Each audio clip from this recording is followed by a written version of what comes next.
Yo, what up? Sa mga fan dyan kang Naruto, especially Akatsuki members, we have another figure here from Akatsuki.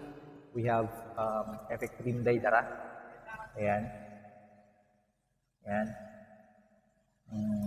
Bigat siya.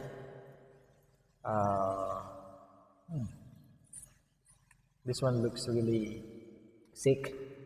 Ang kinaibahan niya sa vibration stars, this one has an effect. Yan ang explosion as the base. So, anong nakulning sabi? Let's unbox this para mahilig ka na kung gaano ka-solid ni. Let's go.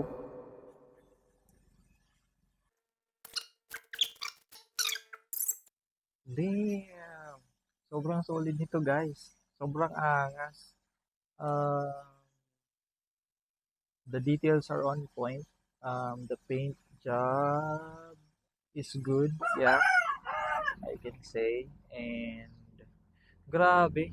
Yung tang niya guys, so sobrang kuhang-kuha kung paano si Deidara sa kalaban. Look at those tang, man. Tingnan nyo naman. Yung effects talaga. Grabe. It's indeed serve as sa base. Yung ano niya. Wait.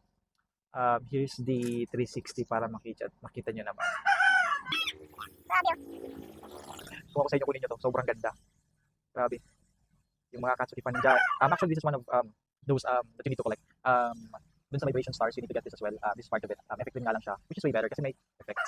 And yun naman yung effects. Angas! Sheesh! So, let's go for the montage. Let's go!